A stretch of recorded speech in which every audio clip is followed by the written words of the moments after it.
समाजाने फक्त एक गाय दान करायला पाहिजे होती, द्रोणांची आज मंदिरं झाली असती. बोला, पण द्रोणांचं पतन झालं याला कारण पूर्णतः समाज आहे. कोणी दान केलं नाही, द्रुपदानं त्याचं नाही टेकून दिलं. शेवटी असत्याच्या बाजूने जावं लागलं, मरावं लागलं आणि शेवटी खाल्लेल्या मिठाला जागावंच लागतं. हा नियम आहे, हे धर्मशास्त्र आहे. द्रोणांनी ते पाळलाय. आता ही झाली द्रुपदाची द्रोणाची मैत्री.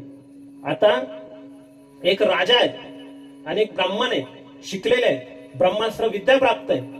तिथे त्यांची मित्रांनी झिडकारलंय आणि इथे दरिद्री असलेला जेव्हा द्वारपालाने त्याला अडवतात सुदामाला, आणि अडवल्यानंतर तू कोण आहेस, कुठून आलाय, दरिद्री दिसतोय आणि आतमध्ये तुला प्रवेश नाहीयेस, कोण आहेस तू?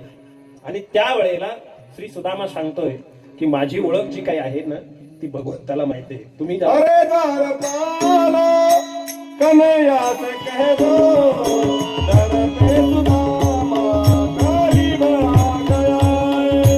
अरे द्वारपालो कन्हैया से कह दो के दर पे सुदामा कहीं भाग आए। भटकते भटकते ना जाने कहाँ से तुम्हारे महल के करीब आया है। अरे द्वारपालो कन्हैया से कह दो के दर पे सुदामा कहीं भाग आए। दर पे सुदामा कन्हैया से कह दो के दर पे सुदामा कहीं भाग आए। कहीं भाग आए, कहीं भाग आए। द्वारपालाला सुदामाने सांगितलं की जाऊन सांगा सुदामा आलाय. आणि भगवंताला जेव्हा द्वारपाल निरोप देतो ना त्यावेळेला भगवंत सिंहासनावरून उडी घालतो आणि सुदामाला घेऊन या असं सांगत नाही, स्वतः पळत जातात, सुदामाला आलिंगन देतात, चरणस्पर्श करतात आणि मोठ्या स्वागतामध्ये राजवाड्यामध्ये प्रवेश करतात. हे दोन्ही मैत्रीतलं अंतर आहे. एक म्हणतो तू कुठं मी कुठं, आणि एक मात्र मला सांगा ना, द्रुपदाची काही सोन्याची नगरी होती? भगवान कृष्णाकडे जेवढी धनसंपत्ती होती तेवढी द्रुपदाकडे होती?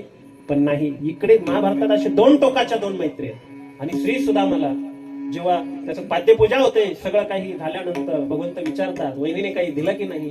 भगवंत ते लाजतात, एवढी मोठी झुंबर बघितली, एवढं मोठं हे सगळं बघितलं. तुम्ही बघा ना, गरीबाने जर चटणी भाकर आणलेली असेल आणि जर कुणाचे असे गुलाबजाम आहेत, मोठमोठे पंचपक्वान्न जर असे ताटामध्ये आहेत, तर स्वतःची पटकुऱ्यातली भाकर उघडी करायला गरीबाला थोडंसं लागल्यासारखं होतच ना. तसं सुद्धा म्हटलं, एवढी झुंबरं दिसतात, एवढं नटलेलं हे शहर आहे, एवढी सोन्याची दागिने भगवंताच्या अंगावर दिसत आहेत, आणि आता आपण काय सांगायचं? त्यावेळेस भगवान श्रीकृष्ण म्हटले की काहीतरी तू लपवतोयस, मला दाखव बघू काय.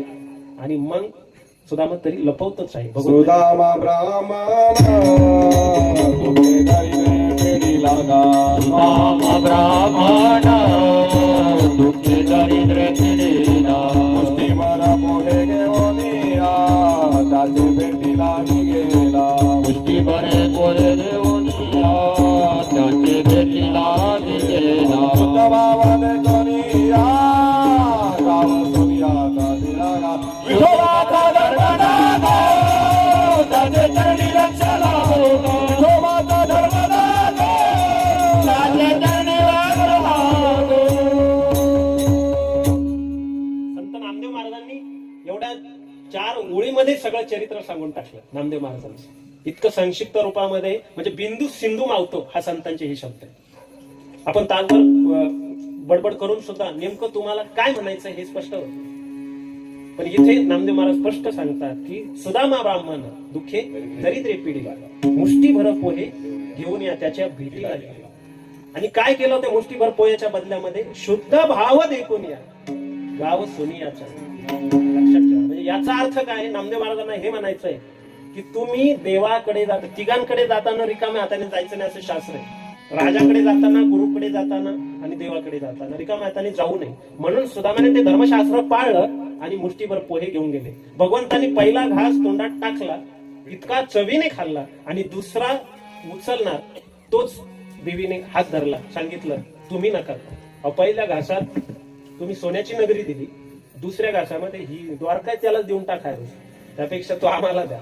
आणि मग हे सुदामाचं चरित्र. सुदामाने सगळी आपलं हे सांगितलं, पण दारिद्र्य लपवलं. तुझ्याकडे काही मागण्यासाठी आलोय हे अजिबात सांगितलं नाही. त्या दिवशी पण मी मागणीवरून बोललो की तुम्ही देवाची खुशाली विचारायला. सुदामा कशासाठी गेलाय? फक्त देव कसा आहे तो मागायला नाही गेला. फक्त देव कसा आहे बऱ्याच दिवसा भेटला नाही, भेटून यावं म्हणून तो आलाय. काही बोलला नाही, संकोचून राहिला. सगळी काही आदर तिथे घेतल्यानंतर तो आपल्या घराकडे जायला निघाला. रस्त्यानं येताना सुद्धा तो विचार करत होता की देवाने मला काही दिलं नाही. बघा बरं का, देवाने मला, श्रीमद भागवतात तसं आलाय. श्रीमद भागवत सांगतं की देवाने मला काही दिलं नाही, देवा तुझे आभार आहे असं सुदामा म्हटला. का म्हटला? देवा तुझे का आभार आहेत? तू जर मला काही दिलं असतं ना तर पुन्हा मी तुझ्याकडे येईल का नाही मला माहित नाही. मी कदाचित त्या भौतिक सुविधेमध्येच अडकून पडेल, म्हणून तू मला काही नाही दिलं ना, तुझे आभार आहे असं चिंतन करत करत तो आलेला आहे. नंतर पुढे आपल्याला कथाभाग माहितीये की सुदामा नगरी ही सुवर्णाची नगरी, त्यालाच घर आपलं कुठेही कळत नाही, अशी ती परिस्थिती. या कथेतून काय शिकायचं? तर तुम्ही दरिद्री आहात, कुठल्या कुळातले आहात, तुमच्याजवळ ज्ञान आहे की अज्ञान आहे हे काही न बघता फक्त शुद्ध भाव देखून या. गाव सोनियाचा दिला, तो शुद्ध भाव सुदामाजवळ होता. अंतकरणातून भगवंताबद्दलची भीती नव्हती तर प्रीती होती, आणि त्या प्रीतीतून भगवंतांनी त्यांना ती भेट दिलेली आहे. असे चरित्र या ठिकाणी पूर्ण करून आज कथेला विराम आपण या ठिकाणी घेतो आहोत.